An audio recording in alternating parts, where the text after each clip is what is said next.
Yeah, it's getting recorded. Thanks, Rajesh. Yeah. So two panel discussion will be there. In the first panel discussion, we have four speakers, Dr. Swati, then Hina, Kashish, and Gyanendra. In the second, we are going to have a Rahul, Sharad, Megha, and one more speaker. Yeah. So yes, we are starting on time, and I would like to hand over to Rajesh right now. Rajesh would request to let us know what is mHealth. Then we'll start the panel discussion. Great. Thank you. Thank you so much, Ashish. Good afternoon, everyone. This is Rajesh Munjal here. So if I may request, if some of you can switch on your video, that will be great. At least we'll come to know that who is behind this window, right? So that will be good to know. So great. Thank you so much, Monica. Thank you, Jose. Thank you, Anam. Thank you so much, everyone, for switching on your video. This will be great. At least we are not able to meet physically. We're planning to have this physical this thing. We got to have this virtual. So good to see you all. Thank you so much for joining in. Employee well-being, wellness, right? So this is a subject basically which we picked up for today's discussion. And while this has been there in our life for long time in the corporate wellness, we all have been talking about it.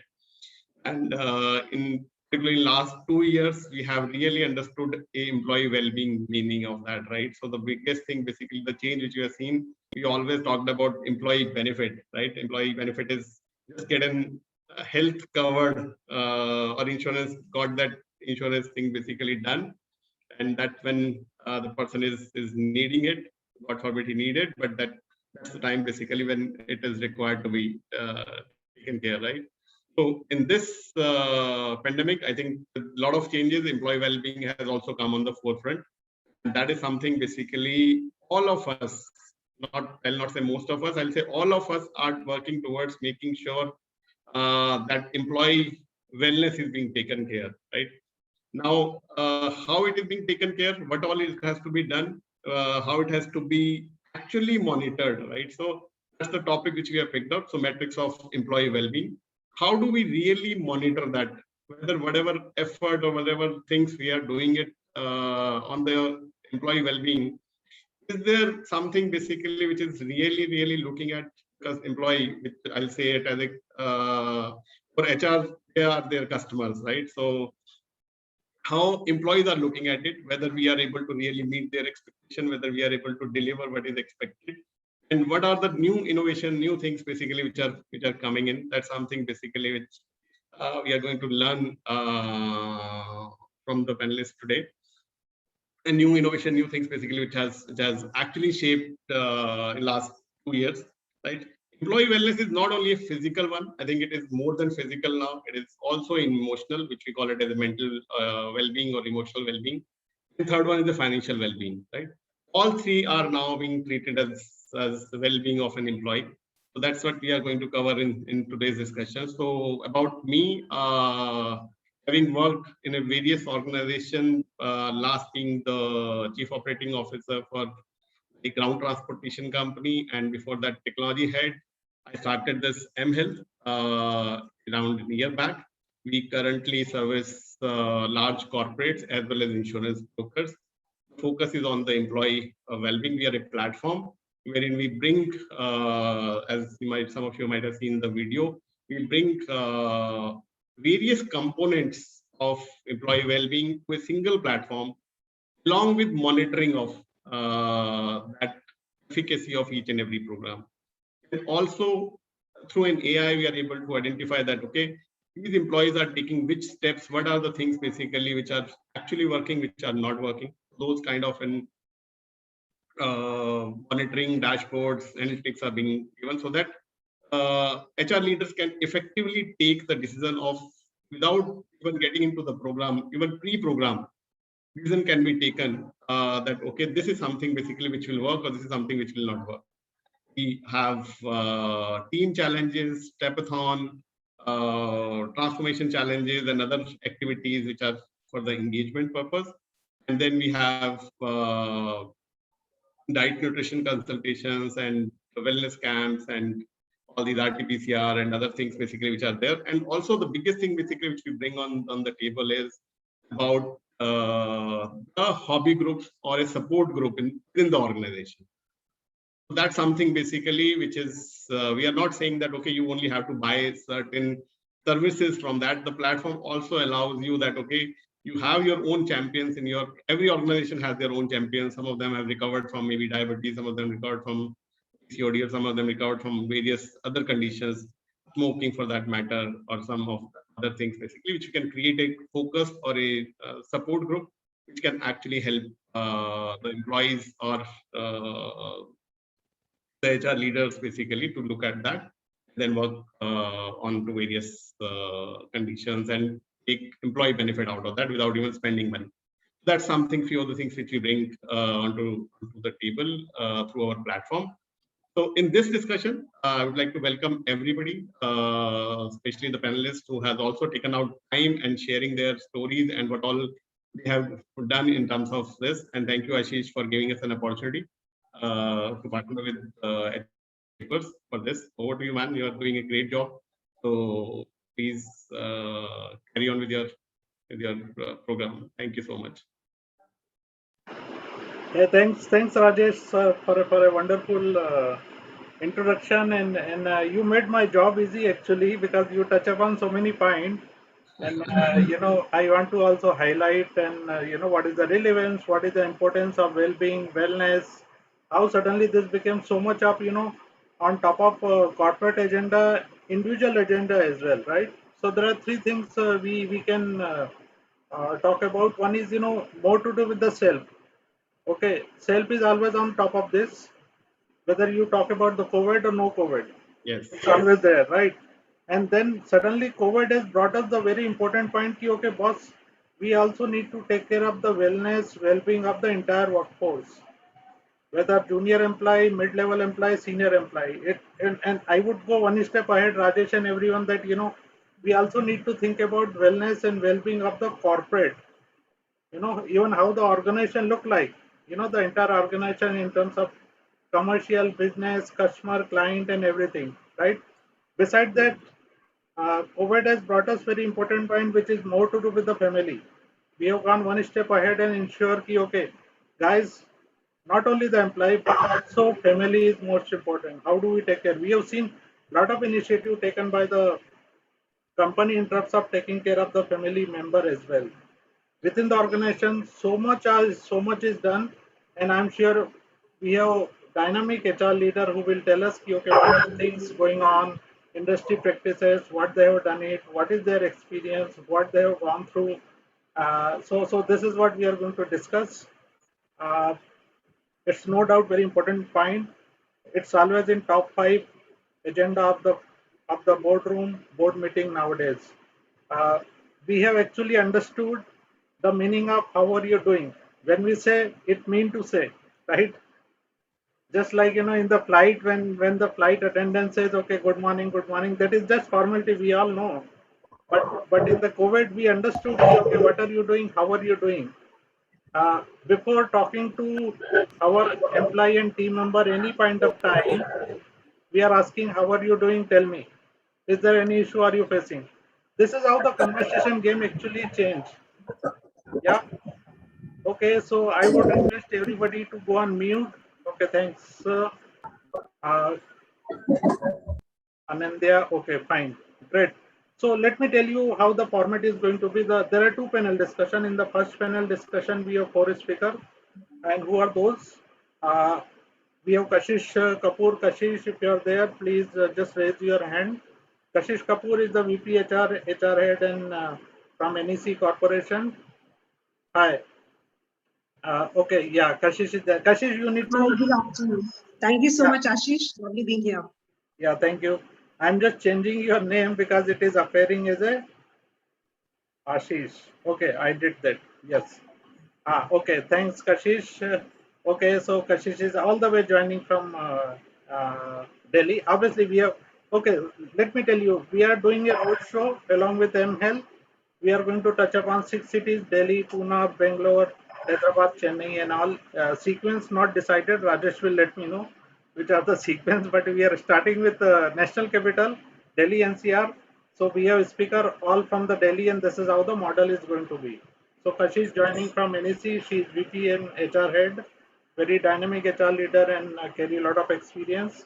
Then we are thankful to Hina Damija, she is lead HR VP from Hero Housing Finance.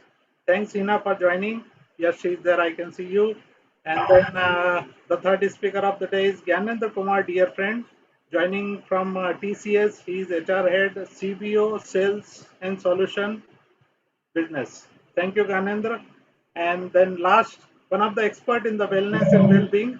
She has I gone through a lot of her posts and very encouraging posts. She has kept some target to nurture the industries, train the people on the well-being, and create a lot of awareness. She will let us know what she does and all. No doubt, she works for a company as well, but I can call her as a psychologist, health and wellness expert, right? So, thank four of you for joining. This is the first panel discussion. Second, we are going to have a Megha Gupta from HR, Megha Gupta HR director from Pfizer, and then Sharad Verma, who's not able to join because just got into board meeting. But we have Jayati Rai, Director HR, Barco, and then Rahul Jain, who's the HR head, and he's also working in the company. Hi, Rahul. Great. But yeah, those four need to wait.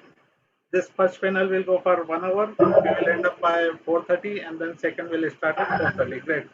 I can see 95 people have joined. Thank you so much. Okay, fine. So the format is going to be each of the speaker, four speaker, going to uh, do the opening remark on the topic. Please limit your opening remark maximum to 3 minutes. Okay, and then there will be a question answer session. And in case some time left out, we will pick up the question from the delegates. I would request all delegates to engage our speaker through the chat box. Okay, you can type anything, you can share views, you can ask the question in between the conversation. Fine. Request speaker to also answer the question or share your views through chat box. That's how we can make it more engaging and interactive. Great. So in the panel, I have three ladies. I can't say ladies first because three ladies. So this time I would put the reverse gear and I would request Gyanendra to do the opening remark, followed by Kashish, Hina, and then Swati. Thank you, Ashish. Thank you very much. And we are really looking forward to this energetic session. Ashish, my thought is about 5 years back, when we used to have most of these panel discussions, generally the topic of discussion used to be talent management, performance management, and then it graduated to say future of work, right? And in last 2-3 years, people started talking about diversity so much. A lot of these panel discussions used to be on diversity. And thanks to you, this is the first wellness, well-being panel discussion that I am being part of. And it's a shift. It's really clearly indicating the shift that the society is undergoing. Thanks for that. And to start with, the kind of changes that the pandemic has brought about, and we all understand. And I belong to IT industry, and two things which have really got accelerated because of pandemic is, one is the adoption of the technology. You would have seen how companies who had a technology plan or IT plan of 5 years, 6 years, that has got telescoped to 2 months and 3 months, right? And second is our sense of wellness, a sense of well-being.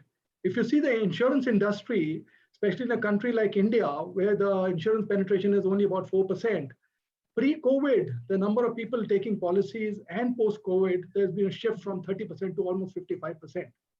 Huge, right? Our entire perspective in that direction is changing.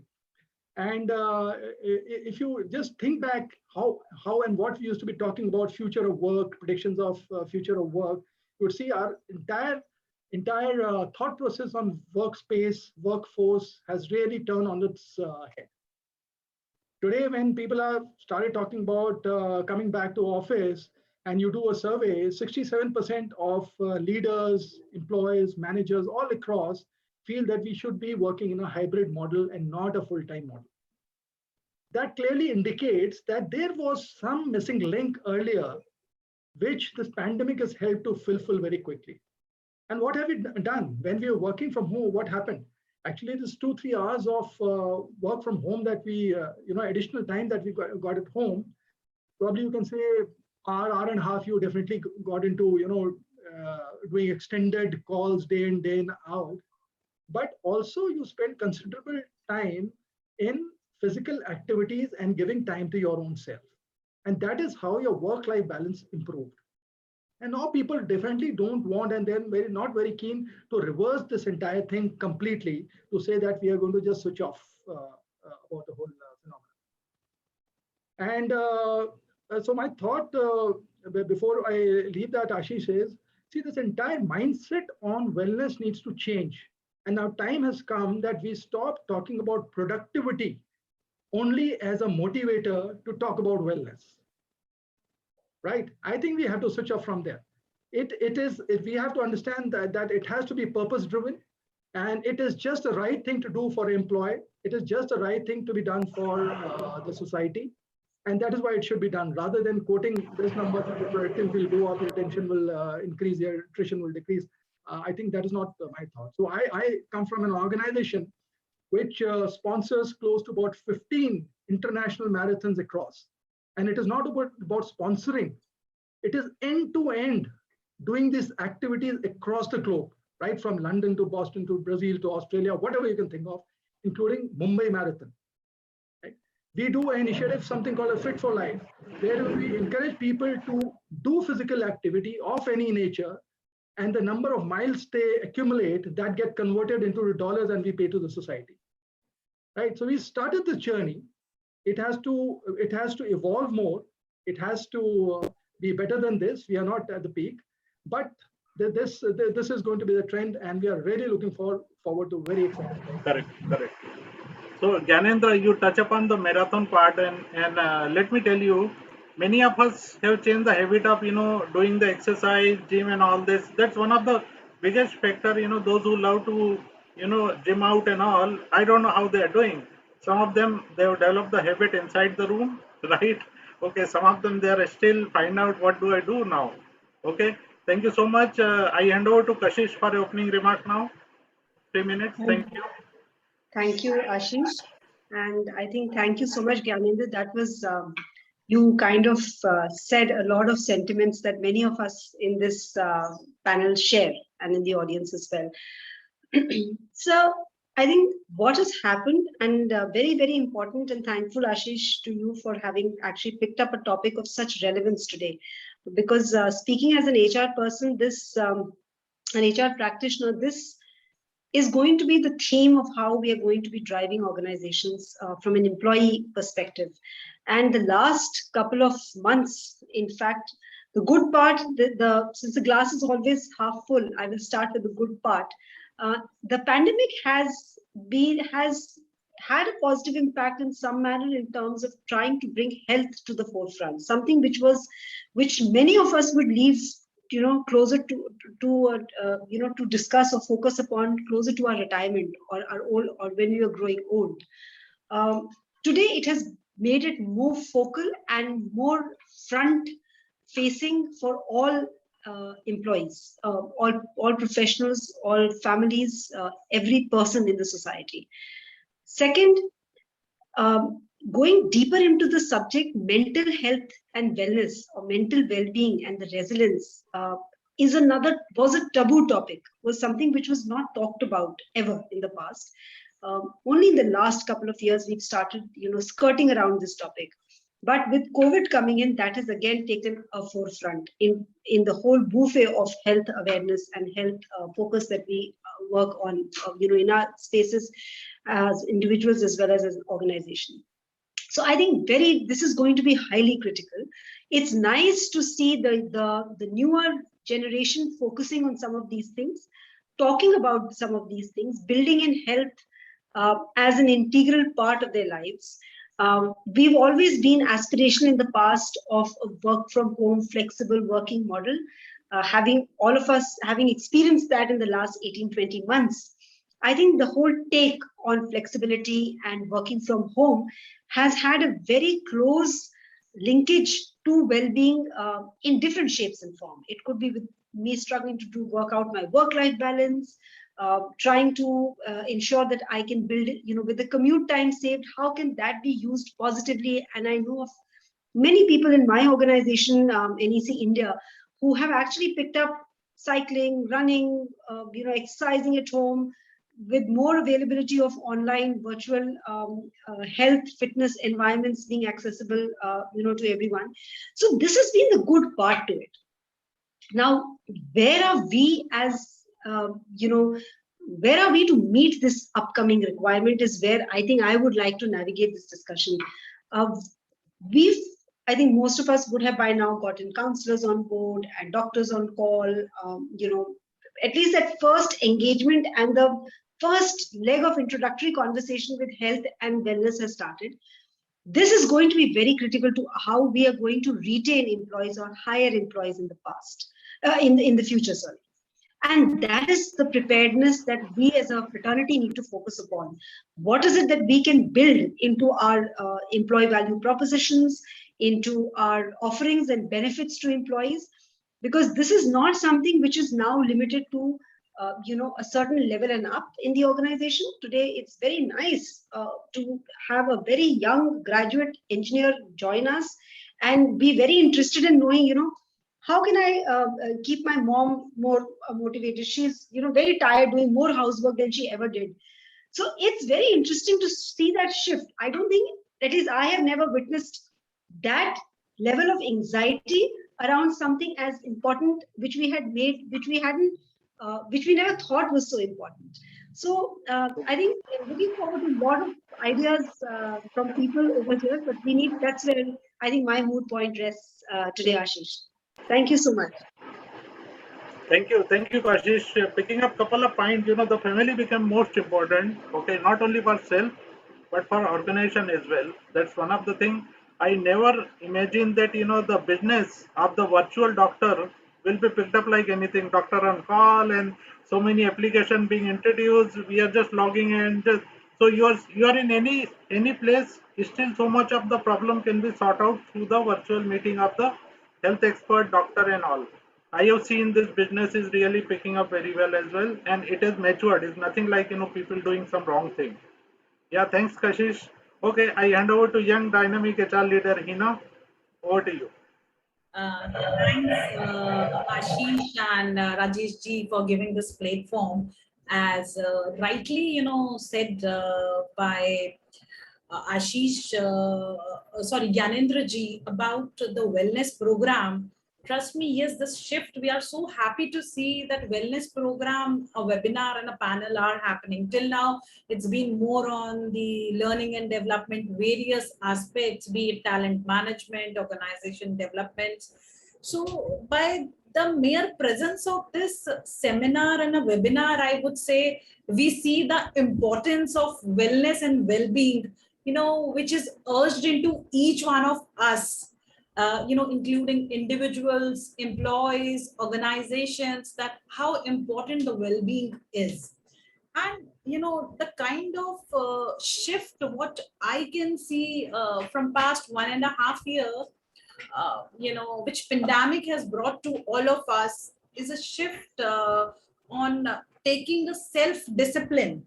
What is important, that self-discipline, yes, I will ensure that I and my family will be fine. I and my family and my extended family and my colleagues will be fine.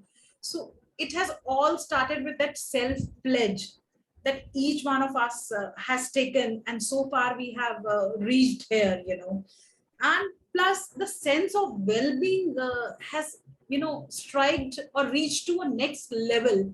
In addition to the physical well-being, now, as Kashish ji was sharing to us, an inquisitive graduate engineer asking about the mental well-being, yes, that shift has happened across the industry. So I am from BFSI background. Until now, we, including my own self, we had been focusing on the, physical health. But now the more focus is on mental well-being. And this is the pandemic what has brought to us. So this is a boon, I would say. Plus, I would say this is the first time, in addition to the physical or mental health, we all are focusing on an overall aspect of well-being, be it any. So this includes, physical health, mental health, pursuing your hobbies, anything or everything which makes you happy. Like, many of us during this time have got the chance to re-pursue the hobbies and talents what we have, which were hidden, and we could not spare a time, and we could actually very well manage the commuting hours. So this is a brief about on the wellness and well-being. Over to you, Rajesh and Ashish, how we are going to take it further. Thank you. Thank you, Hina. So yes, self-discipline, time management become very most important. We don't know when we are working stop, and that's where this self-discipline, time management become very much important. Because we are working after 10 o'clock, we are working at 7 o'clock in the morning as well, right? Okay, it's fine. So this is the great conversation going so far, and now I request Dr. Swati to do the opening remark. Okay, hi everyone, and thank you so much, Ashish and Rajesh, for the invite. And I think I will, who would be more happier than a psychologist hearing mental well-being taking the front desk now, right? So when I talk about well-being, it is my passion, undoubtedly. And over the past 16 years of my journey and my career, wellness has been always my priority. Taking care of so many corporates, understanding their needs, and delivering strategic innovative programs for them has been given me an edge to understand what is suited where. So the first thing I would say, Ashish, it's extremely important for us to understand what are the current need, and that need would vary from industry to industry. The need that would be there in a manufacturing unit would be very different from an IT sector or to a BFSI or to a BPO culture, right? So one, of course, I think the first stepping stone to well-being is, of course, understanding the need. And as I always say, catch the disease before it catches you. And I think that's the mantra I always follow. Apart from, the things that Ganendra said, that I really appreciate, sir, because what you said was that it has to go beyond our productivity. And that is the thing, that is the kind of leadership now world requires, to accept the fact that well-being is a part of our culture, and it is not necessarily, it has to deliver my productivity. Ultimately, it will directly or indirectly will definitely going to impact that, because there are n number of research which says that well-being and happy employees definitely impact business. So that is for sure. And I think when we talk about leadership here, I think the most important part of well-being in my years I've seen leaders who are motivated themselves and believing in the culture of wellness, that makes an impact, be it physical well-being, emotional well-being, occupational well-being, intellectual, financial, or whatever. But the ultimate decision or investments in well-being is being done now. Now employees are not seen as just an employee, but they think that they are human beings working with us. Those isolation has actually proved the fact that we are social animals and we cannot stay alone in isolation. And I understand this pandemic has created so much of isolation. And now that urge to get back to offices and meet our people, there is so much of respect that has come back, right? And I have seen many organizations coming together in this pandemic, doing things for XYZ employee, not for my team, maybe some other teams, right? So that again says how well-being is not just limited to 5 or 7 items in your checkbox, but how we perceive, believe in it, and deliver wellness to the people. And I think ergonomics is another thing that has come in the pandemic. Ergonomics is something that has major focus in work from home situations. Mental well-being, of course, as Hina said, it's a major play in now in industry, and we globally overall we see a 40% rise post-COVID in mental well-being condition, and that's serious, right? Where we see 40% every 40 seconds somebody commits suicide. It's not a joke. And 17%, 17% of them belongs to India. So that's a serious call here. And I think I'm super delighted and excited to see my journey from 2008. And now I see many corporates imbibing this well-being. And I'm truly excited to be the part of this panel to share my knowledge here if that can help any of the organization to develop their programs. That's true. That's true. Dr. Swati, social animal. Yes, we understood the meaning of social animal. He, employee no more assets. Employee became assets actually. Earlier they were kind of liabilities, right? And I like to pick up the point which was shared by Hina. It's about people have developed the habit. One of the speaker who is part of the second panel discussion, he did, perhaps I can call it must have developed the habit during COVID time. Now his book is getting published very soon, and the person name, the speaker name is Rahul. He will let us know, and so we'll hear from him. Okay, great. So we are in the first round. I can see the watch. It's 4-5, but now I'll request each one of you to be limited to the 3 minutes for the second round, which is Q&A. Rajesh, you like to just cover up very quick. What's your views as opening remark in a very short? I'm glad to be part of this discussion, honestly, because when Ashish and me were having a discussion on well-being, on wellness, he said there is already too much happening on the wellness, right? Now we understood that this too much has to be brought onto the people, that what all is happening and how we all can get benefited with the experts like our panelists, and everybody can share their views. I think fantastic discussion, and there's a lot to learn. I can only say that I used to manage around 8,000 people in my previous organization with different level of people, which includes, because being a business head, I was having a leadership, I was having the mid-size, and I was having a lower level team, all three across. And then well-being is not one size fits for all, right? So you have different things for each and every category, even geographically also, you have to look at each and everything that, okay, what will work for South may not work for Delhi or NCR or North, or may not work for West, or may not work for East, right? So that's something very, very different. That's the reason we choose this a panel city by city. We will have a different thing, different understanding, different learning coming from this, the cultural thing also from this well-being. So Thank yes, you. I should. Thanks, Rajesh. So yes, city-wise and all, but yeah, this is the standard and the global things it's going on, not only in India but any part of the world. We can see the well-being, wellness of the self, employee, workforce, family became too much of important and all, right? And in one of the seminar, I heard that sympathy, empathy became one of the skills. It's a no more word actually, right? It's one of the skills each one of need to know, whether yourself, you take care of the family from empathy, sympathy, manager need to take care of the team member from this point of view, leadership need to take care of their workforce. Great. I'm starting second round. Be specific and answer uh, answer to the question maximum in 3 minutes, right?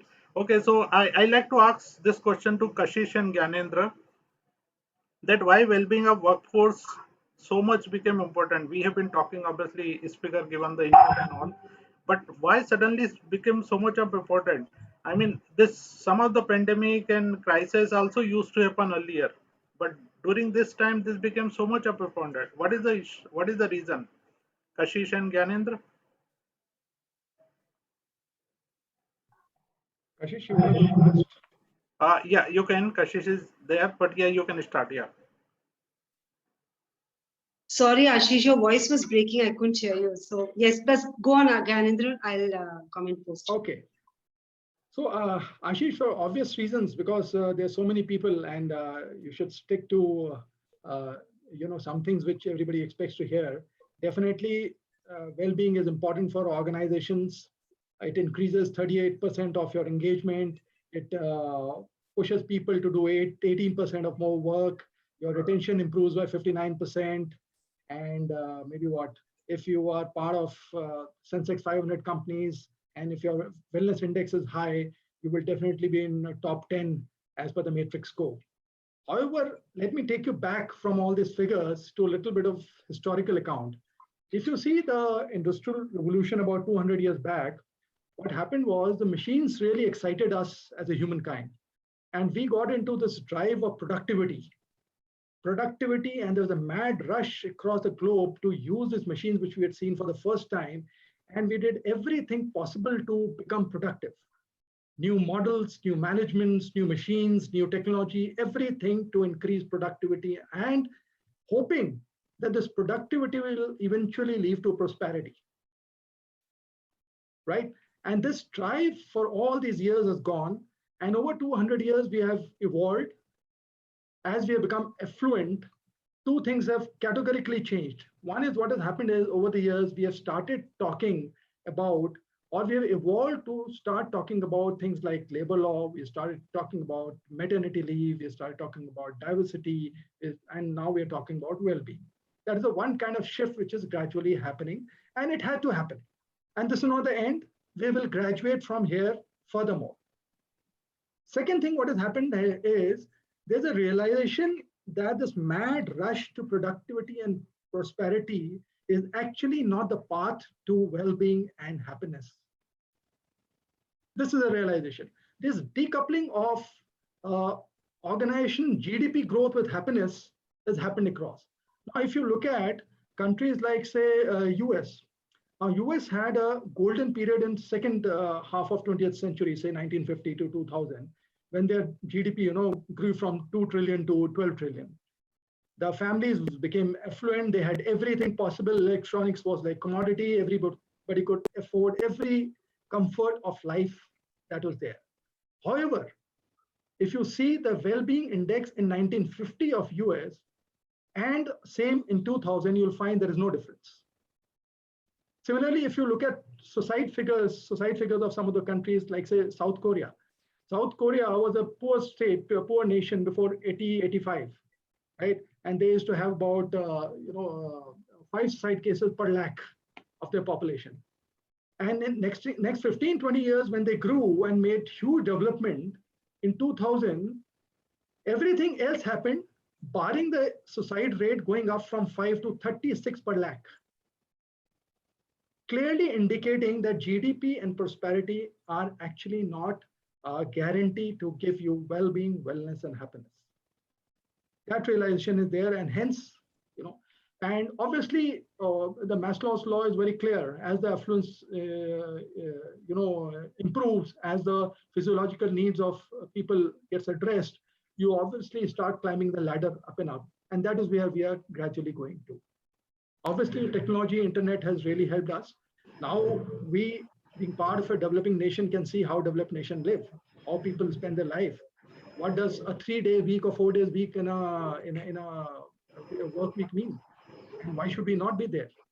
Correct. All these factors. And lastly, Ashish, I have to just add, what is happening is now we are seeing the consumers, your customers, really valuing the organization who have a holistic view to productivity, to their people, to their business. Now, if your business, your consumers, your customers start talking the same language, your employees start asking for same kind of benefits going forward, organizations and corporates have no choice but to change and adopt to the new ways of doing things. That is why this shift is happening. My thought, Ashish. Thank you. Thank you, Ganendra. And I'm not sure about the productivity and all this, but yes, there is this saying, happy people are engaged people are happy, right? And so this is the thing, and you raise a very good point. Okay, what about the 4 days? Ganan, in India, people work for 7 days. I'm not sure, when the 4 days will come. 7 days, 24 hours, 365 days. So yes, but we are some of the organization will take the lead. Kashish, question was Gyanendra touch upon some of the point, like to hear why well-being became so much of important. So I'll just pick it up from where Gyanendra left it, and add on to that. You know, it's, if you've seen the how the last couple of decades have evolved in this space of well-being. If let's look at even 5 years back, suddenly yoga became the fad. Suddenly there was an international yoga day. Suddenly in the last 1 decade, there has been, every time you search the internet, you will have more awareness and articles around nutrition, fitness, the right things to have, what is the latest fad in health and all of that. I think somewhere this, because of the pandemic, in the last 18 to 20 months, this has compounded majorly and multiplied enormously for people to have taken cognizance of health, not as something that a subject that they would like to know about, but as something which impacts, which has a real time impact. When March 2020, when we all got into a lockdown, I think the only things, the one, not the only, but the most, one of the most visited activity by any individual or any family was the health. So people were, they had ensured they were, drinking kadha regularly in different parts of the country. If I speak only of India, if I speak abroad, they had put in certain components, some berries which would build antioxidants or immunities, etc. So some food items just got added. So what I'm trying to get at, the shift has started happening very gradually, many years back, but it just got accelerated because of what we experienced in the last 18 months. Organizations would limit their exposure to an engagement and a medical insurance from looking at this health space. But now it's gone far deeper and very quickly. The productivity today is not, and that's my personal view here, we may not be at the best in terms of what a productivity should be looking like. But this is the time, I think, where we need to stress test what we need to do from a health and well-being perspective to ensure an X productivity. That is how I would look at this matrix evolving. I come from an organization that is Japanese. Japanese have had, as a local compliance, they have a stress test, which is mandatory for all organizations to have their employees go through. Because there is a lot of focus there. I see an acceleration on health and fitness and well-being, even in that geography. So this is something which is there, which was going to build the stickiness. And talking purely in business terms over here, my stickiness, my retention, my attrition, attrition, and my engagement, these three are going to get very crucially linked to this. And I will have to be more vocal as an organization to talk about this when I'm going to pitch, apart from my product offerings and my solution offerings and the careers that I'm offering and the career paths and careers that people can make at an organization. This is going to be one thing which every candidate, every employee, every stakeholder, every customer is going to be looking at when they're going to start with any kind of a partnership. And that's how crucial it is for us today. Yeah. Yes, Kashish. Well said. Most of the point. We need to ensure that we are being taken care by our own team. Our own team should take care of the rest of the team. So this is so actually the ecosystem, entire ecosystem. And this has gone one step ahead, where your kids learning from home, right? Okay, if your young kids who are supposed to go to college, they are not going to college. So this setup, this group of the people missing very important point in the life, right? They love to be in the campus, like we love to be in the campus of the organization. And they say, some of the kids say they don't want to learn from virtually and all this, fine. So these are the challenges, and similar challenges obviously in our workforce attitude also. Some of them they like to be, some of them they don't like to be. Great. I go to the next round of the question that goes to Hina and very important question. I like to start with Hina and then Dr. Swati can give the input. So we touch upon, why it is important.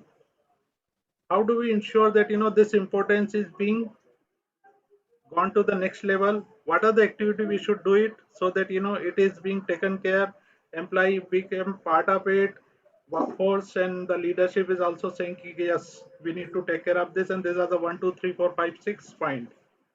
So Hina, would you like to throw some point on this? What are the activities can be carried? Thank you, Ashish. Ashish, first of all, I would request you to please change my name. Due to net issue, I just logged in again from the mobile. Okay, the name is showing right now. I did Sure. that. Sure. Right. Thank you. Thank you.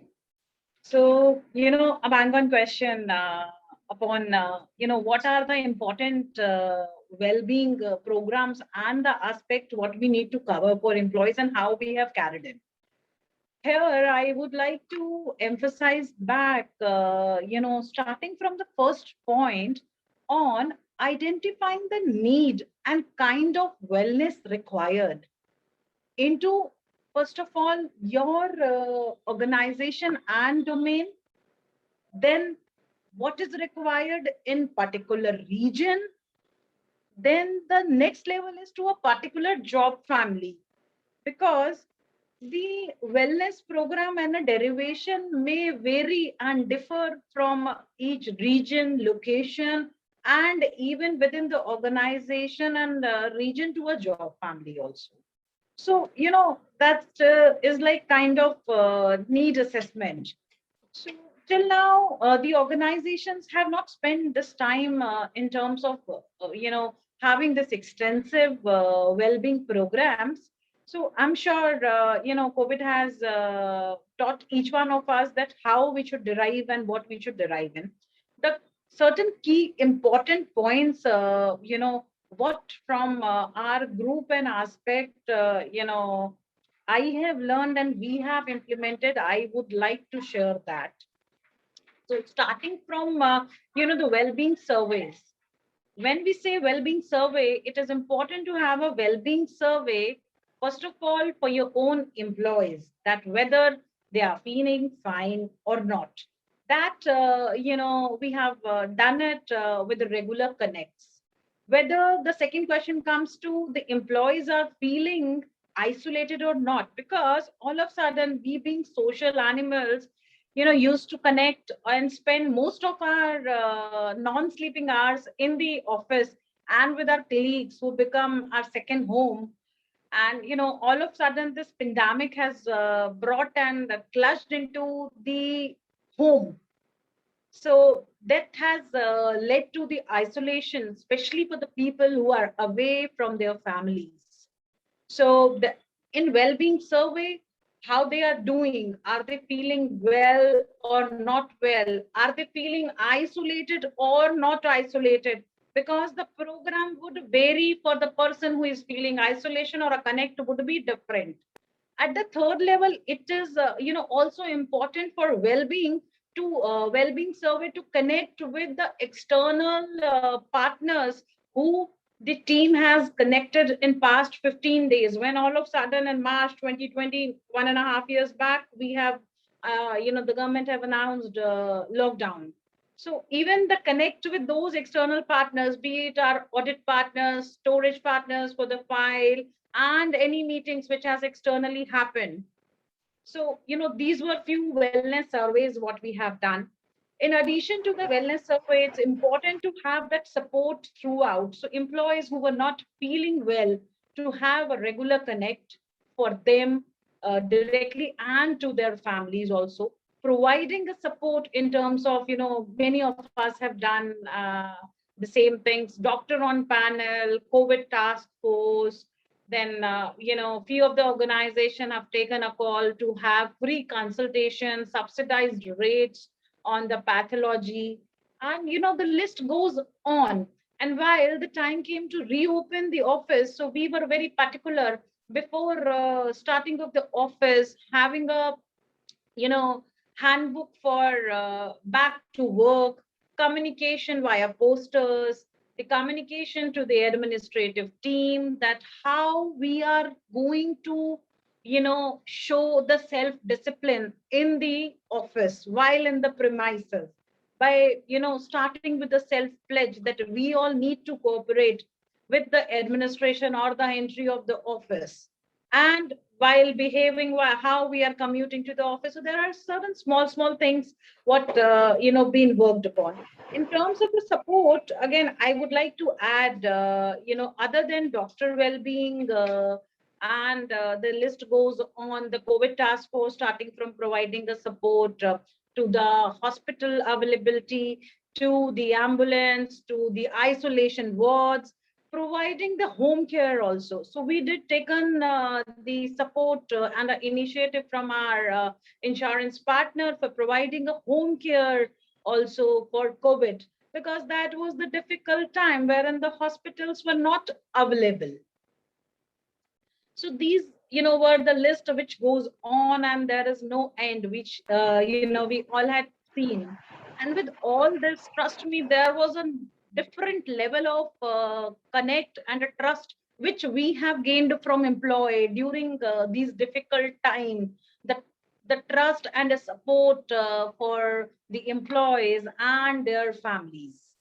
Plus, there are certain other things which I would like to highlight, which, in the starting of the event, Ashish and Rajesh touched upon, by having the health hacker challenges, by providing them a support wherein in the all single platform, the people who are based in maybe any physical activity, starting from stepathon, tabata, zumba, much more. So there is a common platform where employees can track, their peers, that how they are doing and competing. So we have done these wonderful program also, which lasted for 2 months. And trust me, that give actually a push to another employee, that my steps for the day are 8,000, 2,000 less than my colleague, and I have to reach to a next board. So that's, kind of a different push when we see ourselves into the ranking, and we want to go one level high. So it was kind of, another target at a health front, which we have seen when we derived this. Again, there were many sessions in terms of, the mental awareness program, emotional well-being.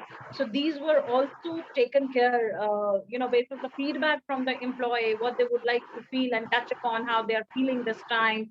The awareness programs and initiatives. What is important here, I would like to add on. So these all programs were need-based, based on the feedback from the employees we derived, and we kept it optional to the employee, that whosoever wished to nominate themselves for doing the yoga every morning, maybe 7:30 or 8, somebody wished to do perform the physical activity of zumba or a cardio at the end of the day. So it is based on the interest level, and it was varying from individual. It is important that these all activities, how we sum up and come to a package which is very meaty, and serving the need for whole set of employees what we have. Plus, the basic things what all the organizations and corporates have designed and derived for the vaccination drives, because in all across India the vaccinations were very limited. With the corporate tie-ups, it given that support in hand for employees and their families to get the vaccination on time and getting those camps arranged. Yeah. The list Thank. goes Yeah. on, Ashish. Yeah, yeah, Thank yeah. you. So much to share. I understand, so much to share coming from you. So that really demonstrates that how much work is done and more to do. Lot of scope. I'm sure Dr. Swati desperately waiting for her input on this. Dr. Swati, what's your views? You are connected with so many corporate in addition to your own profile in the company. So please share your views on this question. That what are the activities can be carried to take care of the wellness and well-being? Right, Ashish. I think Hina very beautifully captured almost everything that the organizations are doing now, right? But I have questions to almost 35 people on the call right now, and I want for them to put it on the chat box. The question is, how many of you feel a need of a counselor? I'll just pause for 5 seconds, and I would want to see on the chat box how many of us feel the need of a counselor for ourselves. I think everybody needs that, right? So Rajesh, you know why I am putting this question very directly upfront to this 85 people. It's good to get counselors in. It is good to get emotional well-being. It is good to get health psychologists onboarded. If you do not have a destigmatization program in place, you will not get the results. I mean, I can understand that there will be a few people who would come and, you know, kind of use that program. But let's do a strategic initiative. Create a platform for destigmatization of well-being, destigmatization of mental well-being. And I'm very happy to be proud to say that I've done this with many organizations and we created a culture of well-being. I need leadership to come in front and speak about it, because all of us has those low points in life where we all have bounced forward. And we need leaders to come up and talk about it. That as a leader, I am also vulnerable sometimes, and I did something to come up out of it. Today, on the 88 people, only 4 or 5 have responded. And I'm 100% sure 88 people on this call do need somebody to talk, right? So I believe I would start with, and I've recommended this to many organizations. One is, of course, the destigmatization program. Every corporate can customize it to their, you know, the likes, dislikes, and the kind of way they want to put it across. Another thing that I want to put it across very, very strongly, and I've seen beautiful results, is wellness induction programs. And I've started this in many previous organizations, and actually that really helps employee to understand that the organization care. If the communication is not there, the results are not there. The more you have communication about what are the services. I have seen many organizations having these platforms, investing heavily on these programs, but most of the employees don't even, you know about, okay, I have this, you know, this thing and I can use those platforms, right? So those communications are extremely important. To make a successful organization in well-being, start from the small steps. Asking yourself, how I am doing today? Am I okay? 84 people on the call. How many of you have sleep issues? Right? You can raise your hands, you can put it on the chat box. Sleep issues, right? 87.5%, that would be the exact percentage I can tell you, would have sleep issues. What are we doing exactly for those parameters? Starts from the self-analysis, awareness, created, inspire people to do that. And we had very beautifully created a culture of well-being in many organizations. That is something that wellness is all about. How many of us open our meetings and just say, okay, team, this is what we need to do? How many of us open up the meeting and say, Are, Shubha, how's your family doing? Your father was ill yesterday. Wellness is about definitely having programs, but wellness begins from the heart and believing in well-being as a culture, which again takes us to a psychological safe organizations and empathy training programs. I think that has to be a mandatory training across organization. Those are the stepping stone for well-being. Right, and of course, there is a lot more that I would say, because I think Hina had covered most of the programs that I'm going to talk about. And I think programs separately for leadership, separate programs for the normal employees, executive levels, I think that's something that would need to be worked out. There should be a robust communications and sharing, leadership talking about their well-being and ensuring how they definitely wanted to understand that, right?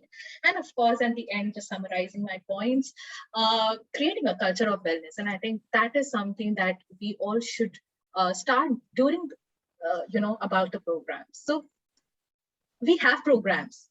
How do we motivate and inspire people to take care of themselves? That is the question where the well-being begins.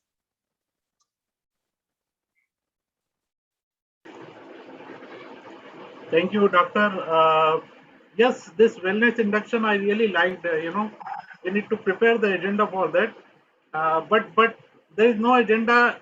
It required actually just normal conversation, which we miss out in everyday work situation and all this.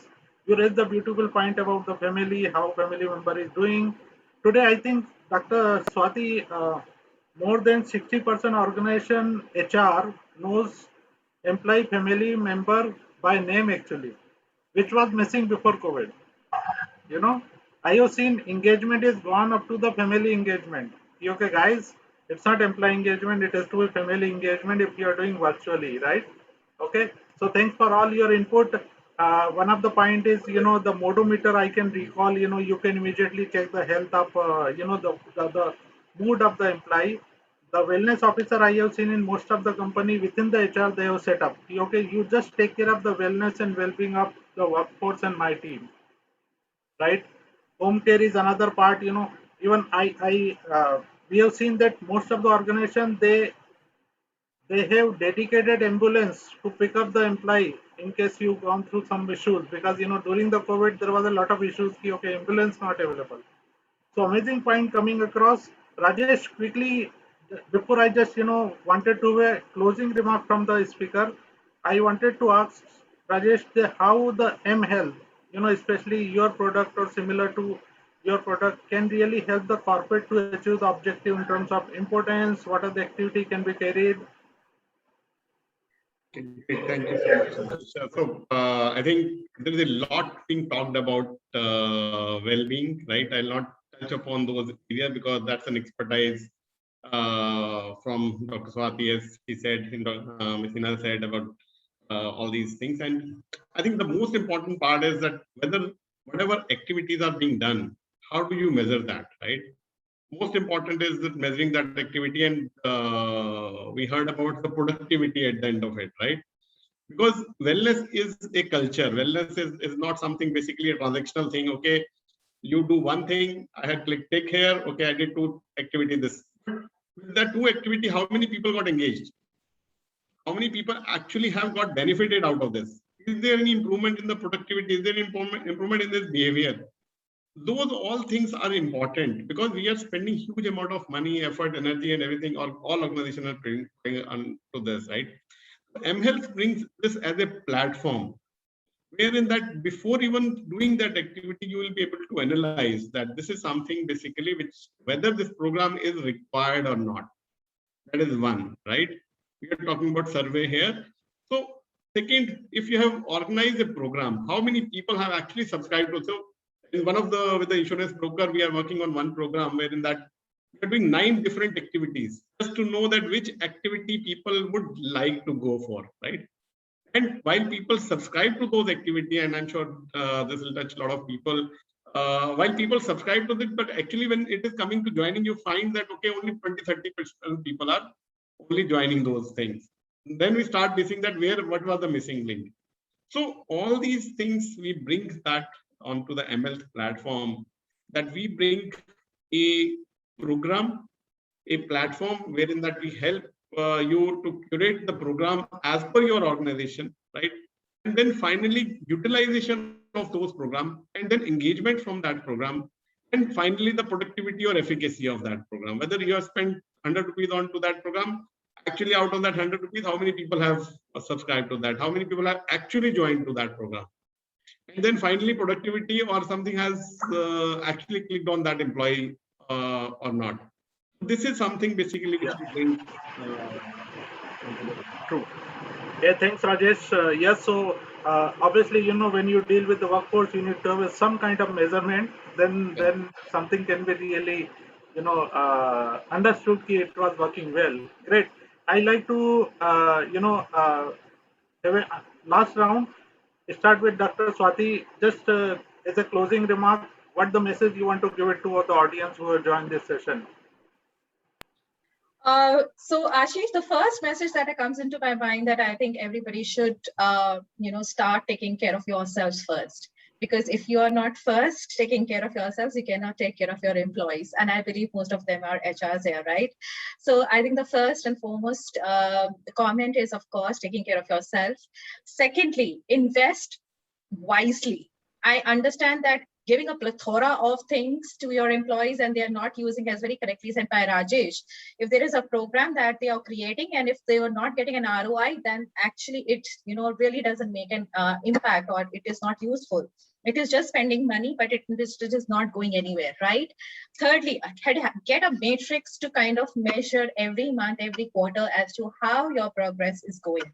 Without measuring well-being, wellness just doesn't go anywhere, right? So you have to have some numbers, and I'm sure you have so many business people out here, they always look at number, right? Of course, you have quantitative analysis and you have a qualitative analysis. So both of them goes hand in hand, and that is where we all should kind of look forward to, and look out for the partners. Those are appropriate and can help you out for measuring your well-being and wellness, and can ensure that your well-being of your employees are in safe hands.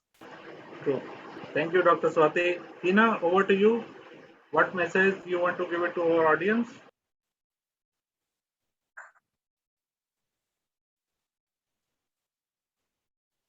I think Hina is disconnected. Can I go to Kashish? Yes, Ashish. So I think very, very insightful session. Thank you for that. And thank you to all the panelists who've, it's been a learning and very inspiring conversation for me. A lot of takeaways to work on. But I think for all of us, what the way forward looks like is we need to, this is something which goes very well with stay fit, smart fit, stay healthy, observe and your environment, and be cautious of what is it that we want to focus and prioritize on. So a lot of this will weave back from an employee in terms of prioritizing their own spaces, the workspaces, the balances we create. And I think a whole new shape is what I'm seeing emerging with the hybrid model that the industry is today talking about.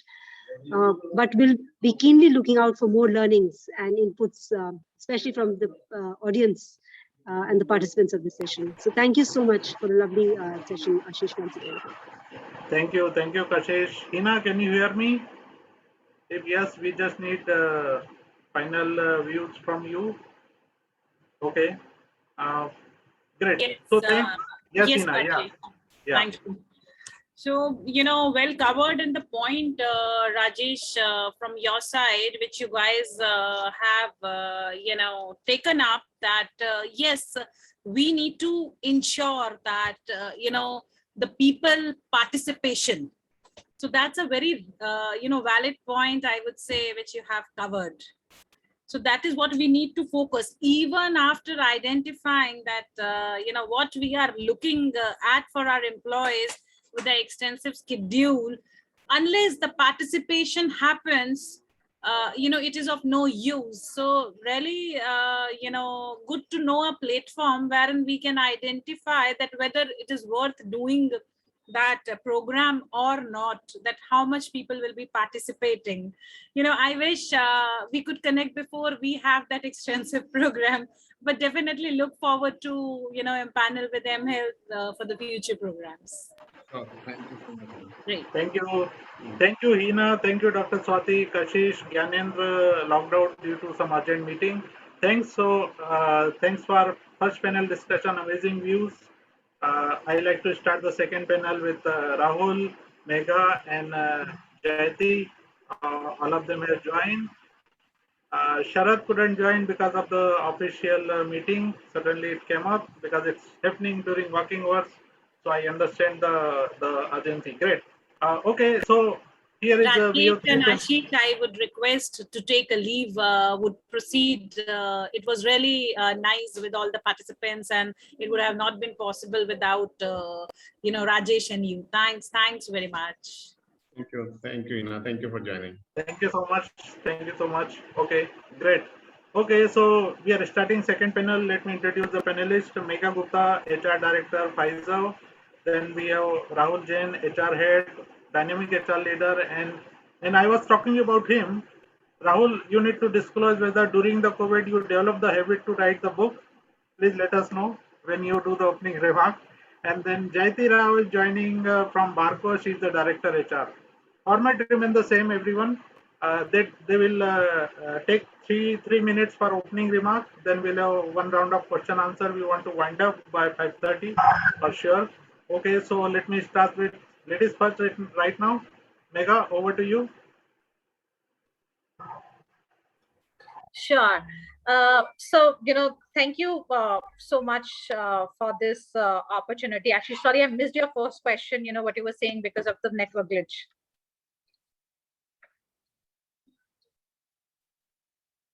Ashish, can you just repeat? Sorry, I can't hear you. Yeah. Okay, Megha, I'm saying the first round is more of opening remark from each speaker. Yeah. Then I will ask the question. Yeah. Sure. So I think, I was just hearing across the last panel, and thank you, Ashish, for having me here. It's absolutely my pleasure to interact with all of you and, such an eminent panel that we have today. But I think my opening remarks would be, with all the pandemic that we have gone through and, still, continuing across the world, I think, what associates or employees need on the ground from well-being will fundamentally shift from how we used to view 2 years ago to even today. It has already shifted, and it's going to be fundamentally very, very different, going forward as we move to a hybrid. This journey has to still fundamentally reinvent to the new working ways, to the new workplace model that we're going to get immersed into the next few world. So I think there is a lot to come. There is a lot more HR heads.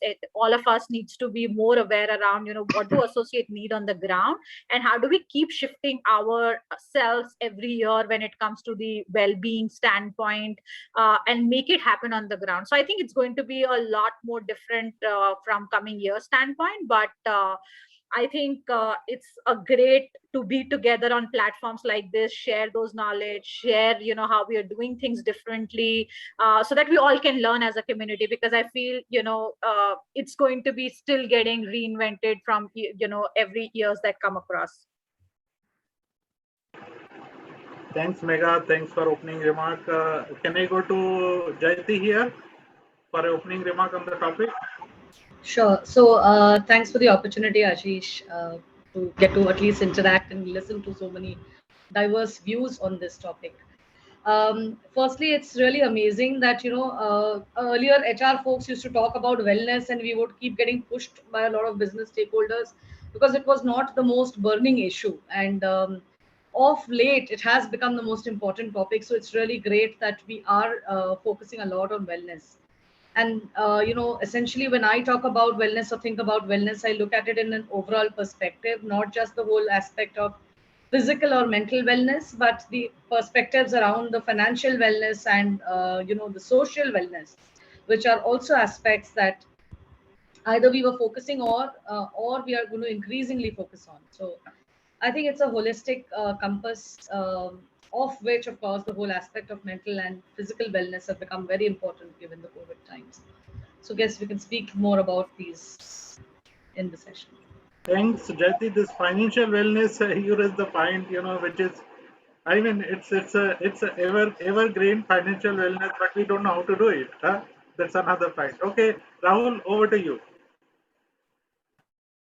Thanks, Rajesh and Ashish, for organizing this session, and it's a very relevant, very apt topic today.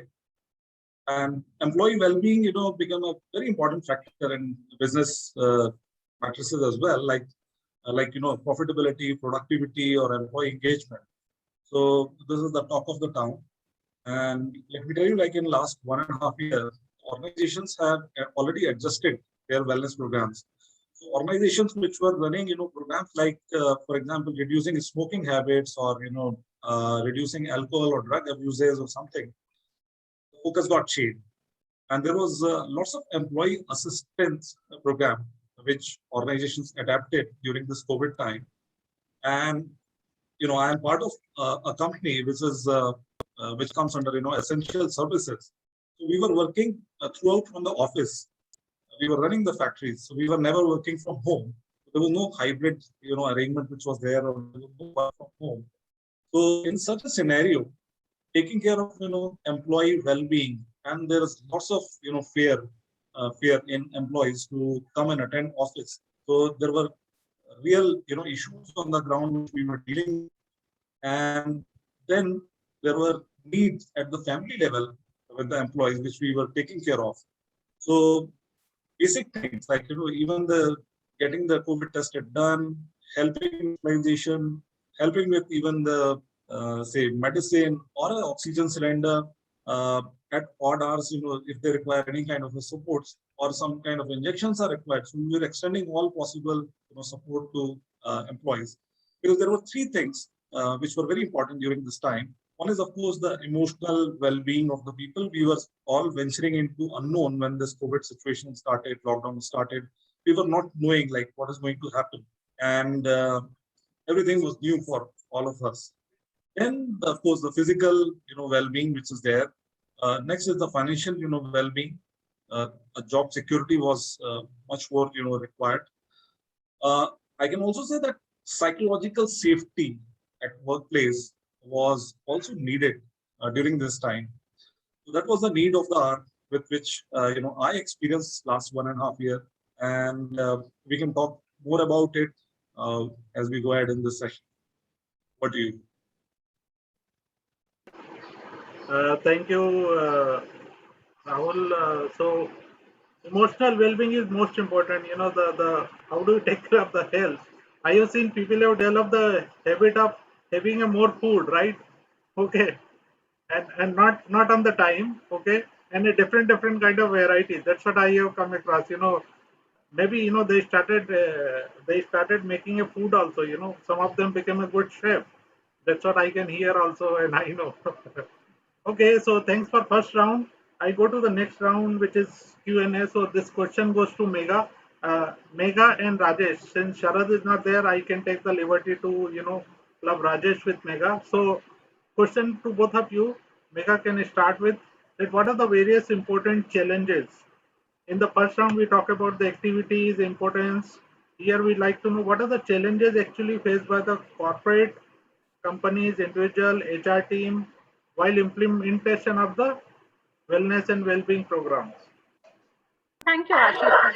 And if I remember, going back in last year, 2020, around implementation of it, I think the fact that there were some organizations that were pioneer in the space. In the early part of the pandemic itself, they launched multiple well-being offerings.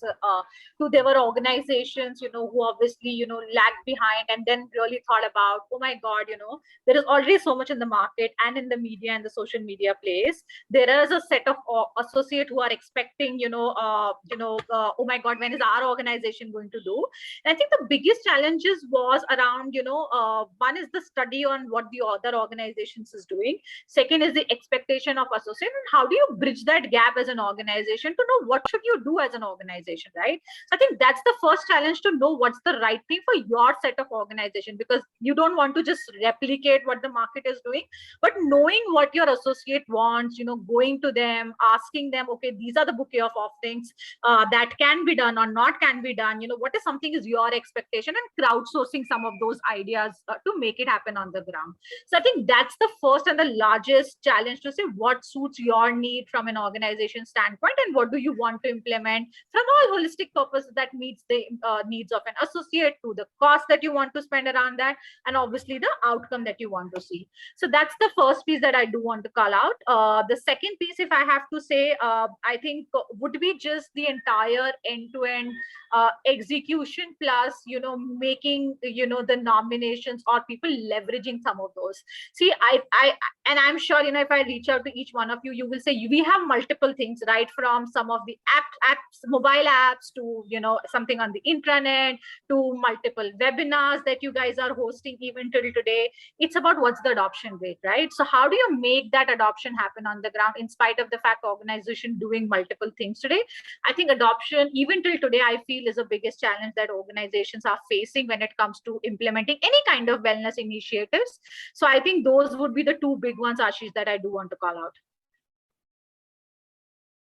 Thanks, Megha. Rajesh, since you are dealing with a lot of corporate, and also question obviously is the same, but like to know what are the corporate views, because I have seen corporate and leaders, they openly share with the consultant and the vendor, okay guys, I'm facing this problem. Is it possible? Is it not possible? What's your views when you talk about your product and all these challenges? Thank you, Ashish. I think I completely agree with Megha. See, I come from a different industry altogether and started this wellness platform, and the biggest challenge is the participation of the employees, right? So, and the we are thinking, and don't misunderstand, I'm not blaming either of the employee or the HR or the wellness company. I think the biggest challenge is that we are not able to understand the nerve of 8 people basically from that point of view. We saw just now message people want to work, join the session only between the office hours. That's something basically which is one, right? That is first. Am I audible? So I think there is a network connection. Okay, yeah, can you try now? I can. Am I audible now? Still, even your screen is also kind of, not very. Okay, please continue. I will go to the second question. Continue, Rajesh. Okay. Okay. So the biggest challenge, as I said, is the first and the foremost challenge is basically the participation from that perspective. And what we have been able to make people do is about creating an interest-based or social groups, basically, right? Make people from that hobby groups, which we call it as. If you create those hobby groups between the organization, we create a communities. People have a community of, see, the 20 years old guy is very good at, will not be looking at yoga as a first preference, right? Maybe after 40, 45, 50, the guys will be looking at the yoga as this thing, while the exceptions are always there, right? Diabetes, something on the diabetes, if you want to do a workshop, if you want to do a health talk, people above 40 would be interested in looking at that. People in between 25 to 40 may be not looking at that. So in the organization, you have different level of people, different kind of cultural which are there. So it is important to make that social groups or hobby groups. Into that hobby groups, if you make that lead within the organization, right? And don't force certain things, and maybe that is something brings the engagement. We did a small thing, and that's a stepathon challenge, which is a team challenge, which we did for one of the corporate. You won't believe 87% people have participated till last. 87% people who have done that. And then we did yoga also for that same company. Only 27% people joined. So looking at what will work and what will not work is something basically which is important. And that's where we bring that platform, where is that before even starting the activity, you can do it in steps. That okay, I'm bringing this 9 program or 10 programs. Which one people, whatever the most people are interested in, you pick up that program. Yeah. So we have those kind of a thing, I think, can solve some of these problems. True. Hey, thanks, Rajesh. I mean, this participation is really important, but it's surprise, Rahul and Jayati. My next question that for a wellness and well-being, we need to do a lot of education.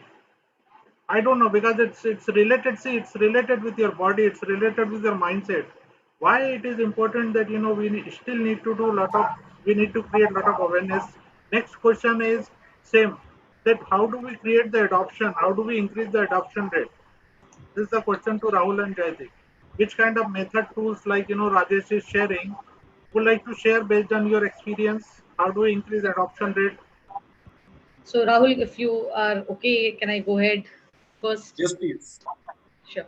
So I think a wellness initiative or any change intervention, we need to go about it in a more systematic way than just implement on an ad hoc basis because your next door company is sort of trying that out and you want to give it a shot, or because it's a fad. Because a lot of people have had that knee jerk reaction. Okay, 5 people are doing employee assistance program. Let's roll it out. So instead of doing that, maybe think through it a little more structurally. First and foremost, I think what we need to ensure is that there is a leadership buy-in, because unless it is promoted at the top, you will never really see the participation, which means we can keep organizing sessions, but the managers will keep hold everybody back on urgent deliverables because that's what happens. So ensure that there is a buy-in. Second is, what are the kind of programs that are being launched? Like I said, it's not because your next door company, but because it's an ask. So could be an initial dipstick, could be through a number of surveys that you get data that these are really the wants from the people. So implement something that could resonate with your workforce, and that could be completely different from another workforce. For example, in our organization, we have a mix of software and blue collared employees. So even within the group, when we roll out programs, we ensure that there is a mix catering to both these groups of people. So if we are doing a vaccination camp, which is catering to our blue collar employees, we're also doing an employee assistance program, which is looking at counseling, burnout issues, which a software, person working from home can face. So ensure that if needed, there is a diversified program catering more to the wants of the people. And then, how do you incentivize people for participation instead of looking as another HR initiative? So it's not another thing that we have done, but how do you ensure that we do more sessions, more awareness, small group discussions when we have? How do you percolate the message down to the team? And finally, the most important thing is, do you have ambassadors within your employee group who have actually benefited from it? Because the moment you have that, you really, it is not HR's tool, it is the ambassador's tool. So I think a couple of these things, if we can start putting, because I have seen tried and tested success on a large part of these initiatives, which are bottom up and rather than a top down kind of thing. So I think that's what I had to say. True. Yeah, Jayati, this wellness champion is very good word you picked up. Yeah, Rahul, Correct. over to you. Okay, thanks. Thanks, Jyoti. You made a couple of valid points, and I'll add on to it. So there can be, couple of on-demand programs, so which is completely based on the need, so that there is a, greater adoption.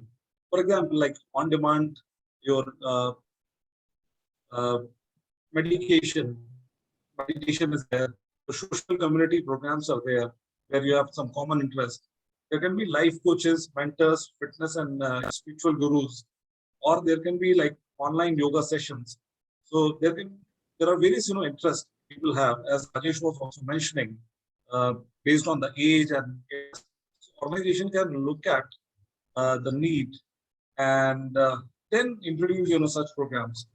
And these programs can be extended not only to employees but to the families as well. So suppose if you are having a wellness session, uh, if there is a medical practitioner who's conducting a session, extend that invite to family members as well. The benefits which you are offering to employees, say your insurance benefit and all, if it is covering the family members as well, elderly parents as well, receive accepted. There are a couple of things which companies are doing, taking care of, is like offering on-site face-to-face wellness coaching, mindfulness courses, and individual therapy as well.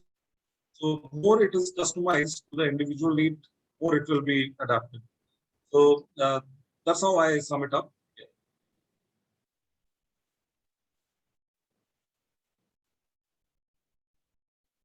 Okay, sorry. So Rahul, thanks. That was so quick, and thanks for being a part of the second round. The third round, we are opening up for Q&A now. Okay. Rahul, Rajesh, you like to just give your views on the point which is being shared. Then I will open up for a Q&A. Yeah, sure. Thank you, Ashish. So I think what Rahul Jyoti has touched upon are really valid point. I'll say. I just matlab, on what Jyoti talked about is having a champion inside this thing is something very important to have. You must have a brand ambassador who should be got benefited out of this program, right? It should be a top down program, but it has to be also a bottom up program, because ultimately employees are going to be using that program. It's not going to happening in the boardroom. Boardroom guys are not even going to join those programs, right?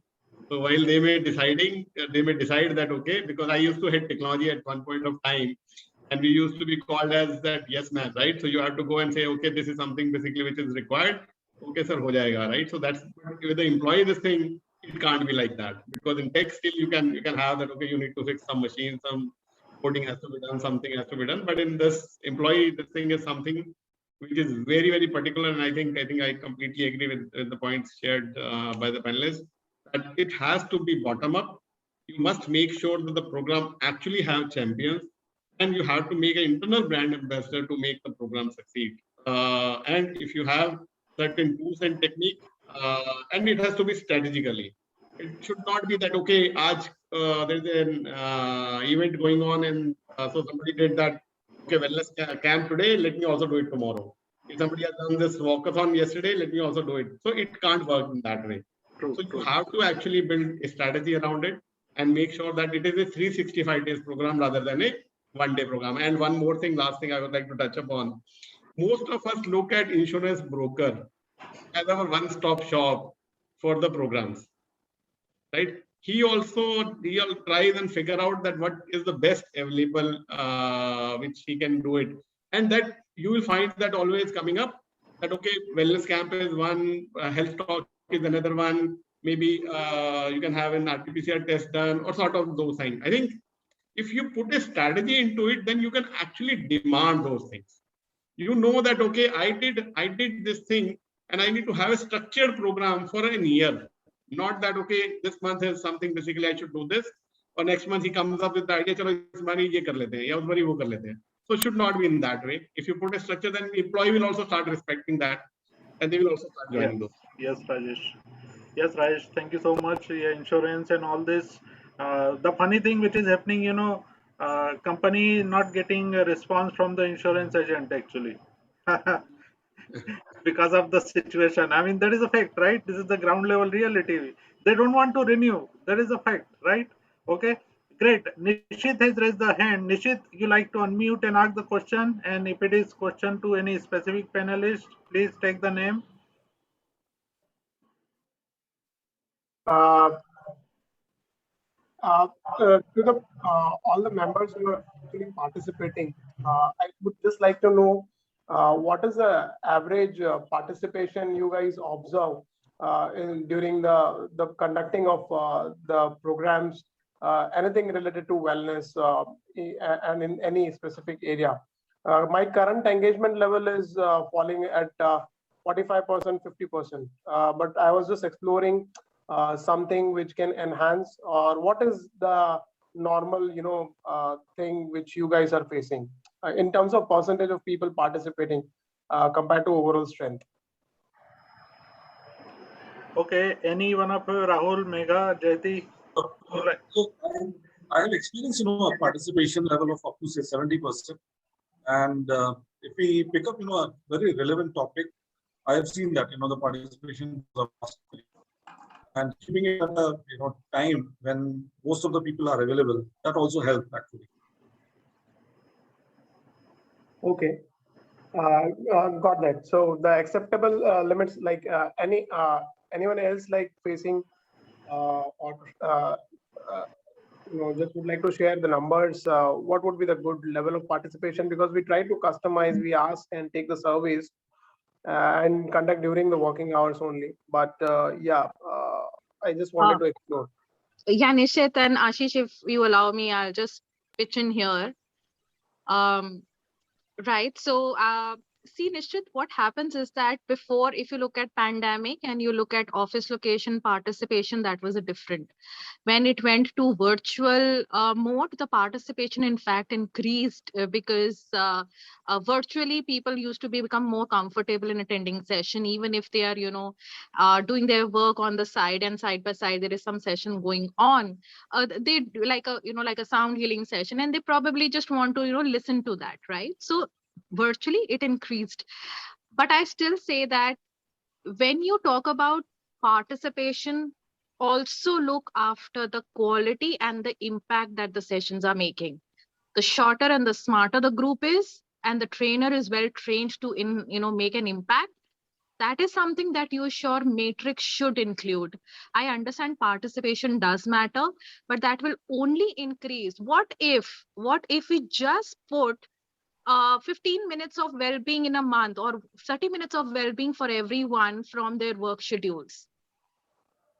Until unless they don't have time in hand, it's little unfair from the employees also to ask and, okay, join our activities. But if you give them the thing that, okay, this is 30 minutes is something in your hand and that you can utilize, you will see a participation moving up. Okay, Jaiti, Megha, you like to share your views because Yeah.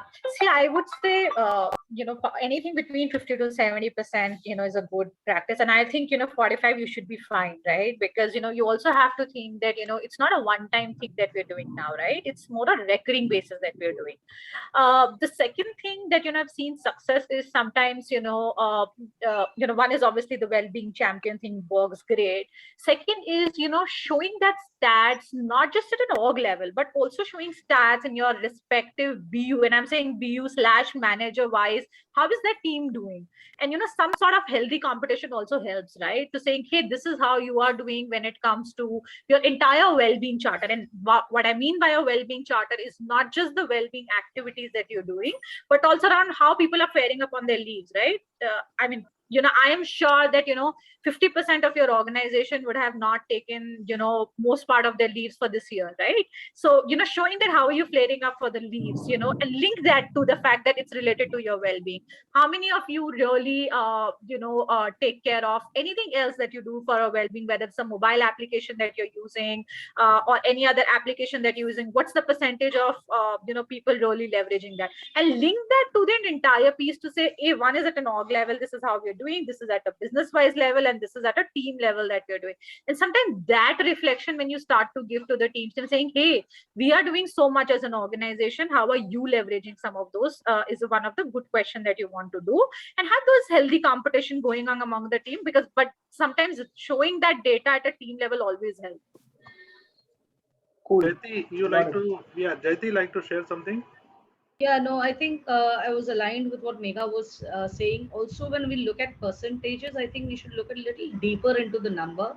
Is it the same 50% which is always participating, or is it a spread 50%, which means 50% came for the first and the second 50% came for the next? If that happens, at least there is a response.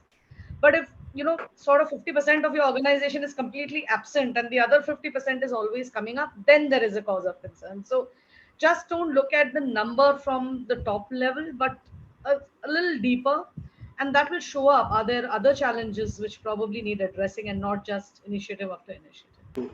That's very important point, that not everybody is available every time to take care of this, because there is a work also, Nishit. That's one message to all, and that let's understand that not everybody is unwell. Okay, not everybody is looking for some wellness and well-being. There are fit people in the organization, believe me, maybe 50%. I think let's do the survey first of all, how they understand what is the fitness they understand as a definition. Yeah, because I think for the sake of well-being and wellness forum in the world, we are ensuring that everybody should participate. Perhaps everybody not needed. I think I completely agree, Ashish, on this. And Jyoti also rightly said, everybody will not attend all the programs, right? It is important that you might be doing hundreds, or Megha also said that you are doing hundreds of programs in a year, right? So you need to actually figure out that who is joining which program. what is the interest of that program, and based on that interest, you can then figure out, okay, this program is actually working, and this is something basically for this audience. I need to organize this program, and that is the mHealth brings that value for you, wherein that we give you program by program that who all is attending, which all in that program. How, if you did 20 programs in that year, you will be able to understand that, okay, Rajesh Munjal has attended this out of 27 programs. Ashish has attended 10 programs, or Swati has attended maybe 12 programs, depending on what all. And based on that, you will be able to see that, okay, Rajesh, Swati, and Ashish are attending these programs, so this program has to be repeated again. Sort of that, right? So those all analytics and everything which can really solve the problem of participation, basically, from that. So I request people to raise the hand in case want to ask the question. I have one question to Megha, Rahul, and Jayati. It's whose responsibility, self or organization? See, I would say well-being is always self, right? It's not something that organization can force. Well-being is very, very personal to each other, right? What works for me, Ashish, maybe I enjoy doing well-being from a jogging standpoint, vis-a-vis you may want to do well-being from, what you eat standpoint. So well-being is a very, very personal concept, while organizations always come up and support when it comes to the well-being. But I feel the ownership lies with the individual to take care of themselves. It's about saying you can take the horse to the water, but you can't force them to drink unless and until you completely drown them into the water only, right? So I think it's that story. The organization can give you the platform and the opportunities, but it goes back to what we say as an individual, what you want to do, what you firmly believe in, and how seriously you take your own health. So that would be my 2 cents on this. So I'll also say the same thing. It is more of a self-responsibility. And let me tell you, during this, pandemic time, I spent, good number of hours after my office hours on completing my first ever book, which is a collection of, my hand-drawn cartoons. And they are all about, work-life situations and all the humor at workplace, which I'm going to, launch towards this month end. And the name of the book is Life of Being HR. And HR is this time, human resource, not human resource. So we'll be happy to share the link and more details very soon. Yeah, Jayati, your views. No, I completely agree. It is your well-being after all. So it is initiated by you. Your well-being, as a collective lands up as the organization's well-being. So it is a partnership, which I would say that the organization also gets to play. So because, with individual well-being and a collective would lead to all of those measures, right? Attrition being low, productivity being high, etc., etc., etc. So probably driven by employees and facilitated by, the organization, and therefore HR as representatives of the organization is what I would say. True. I also believe this is 100% self, and please understand, everybody, well-being, wellness doesn't mean that exercise, okay? What is well-being and wellness is which give you peace of mind, which give you some energy to do the another work at the full speed and whatever you're looking for. Like Rahul said, okay, I mean, it doesn't mean that going out and gym and doing, perhaps, writing, watching TVs, playing with your family member, kids and all. So whichever giving you peace of mind is part of the well-being and wellness. Great. Anybody like to any question? Please unmute yourself. You can ask directly. Nobody is raising a hand because we still have 2 minutes left out.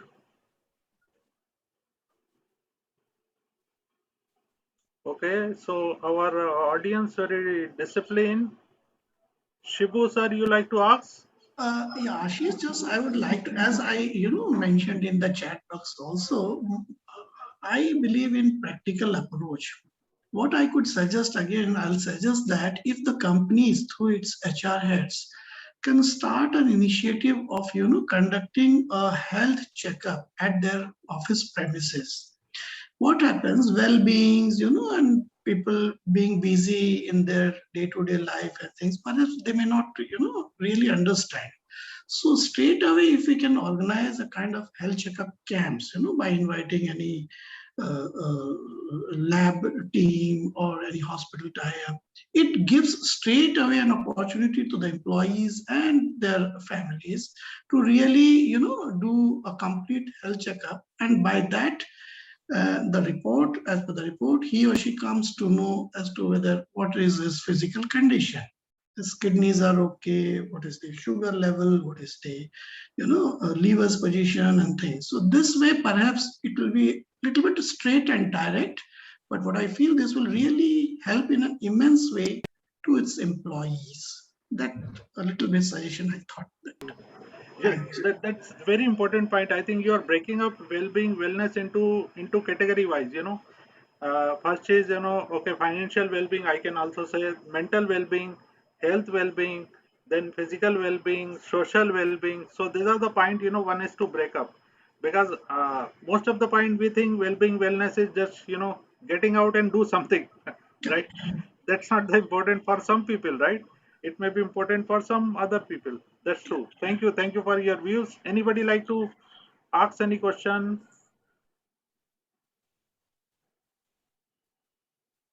Okay, fine. So we'll pause here, and I would ask our all the four panelists. I will include Rajesh also this time to give a closing remark. Our message to audience will wind up at 5:30 then sharp.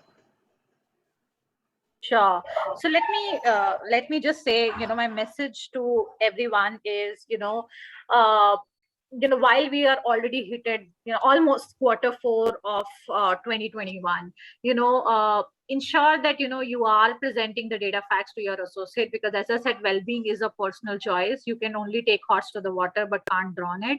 So leave it to the associate to decide what you want to do and what they don't want to do. But as you hit 2022, this is not the end of the journey, and some of these experiences cannot be replicated. So keep your eyes open around how differently you want to act to it when it comes to 2022 from a planning standpoint. Because when the offices starts to open up, some of your people are going to work hybrid, some of the people are going to manage that life journey, which is going to be very, very different after almost 18 months of working from home. So this may look like very different than what you are doing today, and be open-minded about that what you've done so far may not take you next to the next journey. Be open to changes, because we are all here to learn. We are all will network again and learn, okay, how differently is 2022 as well.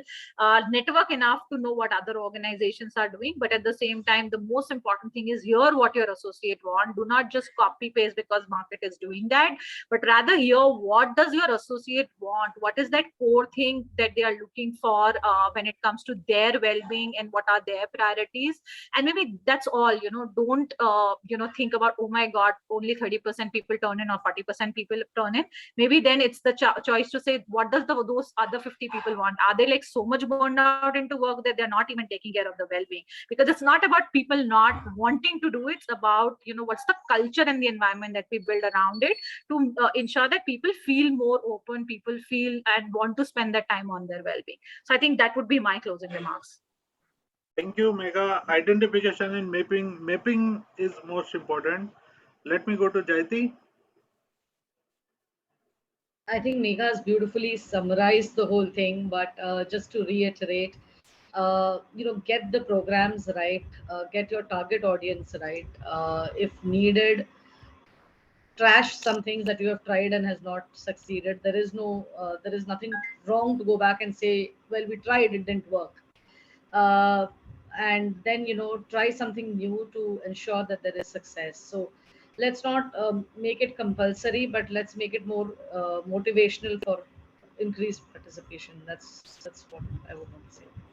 Agree. Understand the audience, and what they want to do is the most important. Great. I go to the next. That's Rahul. Okay. So here, we can of course look at use of technology as well, artificial intelligence as well, to predict, some of the employee needs, and we can create, much more personalized experience for the employees. And of course, we can use the data as well as the feedback which we have received for our earlier wellness programs, so that we give them better programs. And of course, self-care is most important. So please take care of yourself. Stay happy and healthy.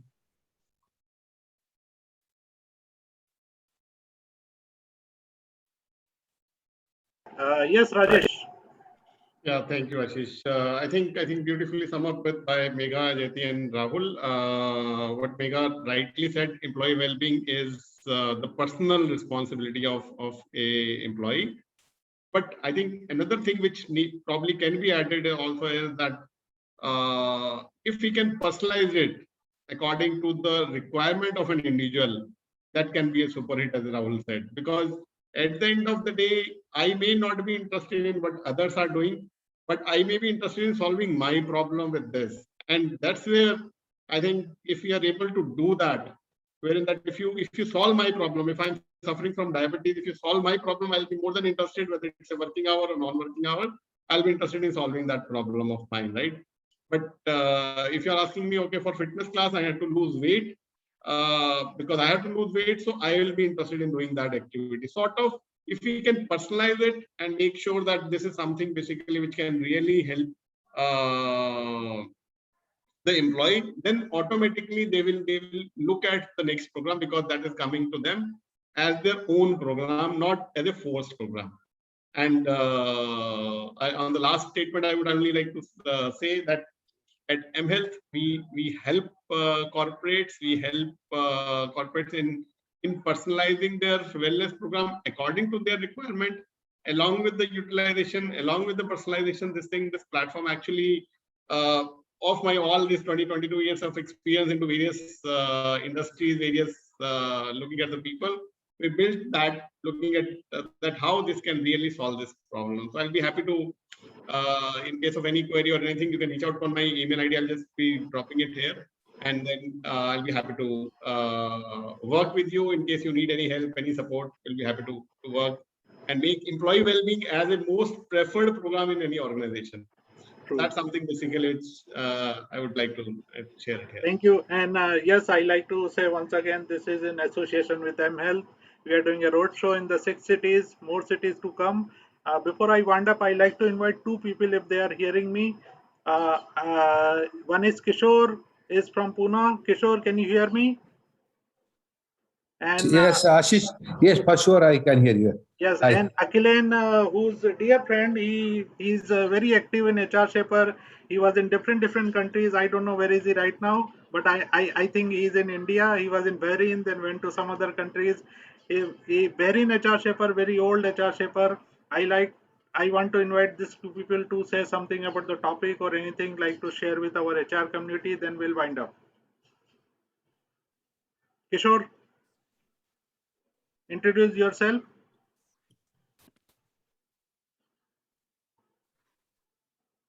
Okay, Kishore, are you there?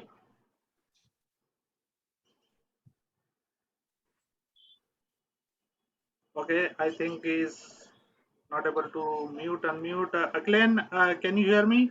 Yes, Ashish, I can hear you. It was lovely being in this meeting, and it was very useful talking about this particular subject on mental wellness and the well-being and all that.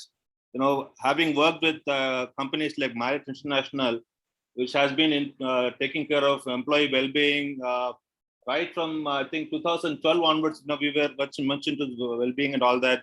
That has been one of our strengths in Marriott International. So we've been very actively doing well-being activities, and there's a lot of competitions going among the hotels of Marriott as to which one we give special awards for which is the best hotel which takes care of employee wellness. That is the kind of importance that is given to this particular aspect. So that's this COVID pandemic has actually given us a lot of insight on what is the importance of employee well-being, and how especially when people are working from home, the challenges for the HR people is much more than when people are physically working in the organizations. Virtually keeping them happy is not going to be that easy. I mean, I don't know how many of the HR people are managing that right now, but then it's a huge challenge, and there's plenty of opportunity for all of us in this particular area. So with that, thank you very much for this lovely training session that we had today, and I wish you all great success. Thank you. So, thanks, Akhilen. So you Sorry, are in I India missed now, out. right? Okay. Yeah. Sorry, I will come to you, Kishore. Akhilen, you are in India now, right? I'm in India. Right now. I have my own hospitality consultancy. Wow, great. Thanks for joining. Very old friend, Barin HR Shaper. Okay, Kishore, over to you. You have last 2 minutes. We'll wind up then. Okay, thank you so much, Ashish. Okay, I will not take much time. However, it's important for us to, get connected and understand, okay, about the employees. I mean, and we call it, we are responsible for the organization. And as long as, okay, at leadership concern, we are also responsible to, equally rather than, okay, any part of department, we are most important. Because the pandemic has given a different kind of, okay, place for HR in the organization. So I know that we are tied completely, set up in the various meetings, including, okay, not only for employees, but even as long as the strategic decisions, okay, location decisions. So it's very important for us to, have at least such kind of interaction, understand, okay, ground level reality, as well as, forecasting the business, okay, for near future. So yeah, thank you so much, and we'll be happy to, Kishore, Kishore, introduce yourself. Yeah, sorry. Myself is okay, country HR head for Brembo Brake India. It's an Italian company and number one in braking system. If you are fond of, Formula One and all, we are a kind of, originator for the disc braking system. So Kishore is again very good friend, Pune HR Shaper. Thank you. Thank you, each one of you, Megha, Jayati, Rajesh, obviously I will come to you, and Rahul. And the first panelist also, I would say Dr. Swati, Hina, Kashish, Sharat couldn't join. So thank you, each one of you, and we look forward. Please join in our next roadshow in different cities. Sure. There will be a speaker from that particular location. Rajesh, thank you so much once again, being associated with HR Shaper and for making it happen. Thank you, Ashish. Thank you so much for giving mHealth as an opportunity to partner with HR Shapers. Thank you, Megha, Jaydeep, Rahul, for this wonderful insight. Earlier panelists also, Swati, Kashish has really made, Ganendra has made really good points. I think it was fantastic session, and it could not have been better than this, honestly.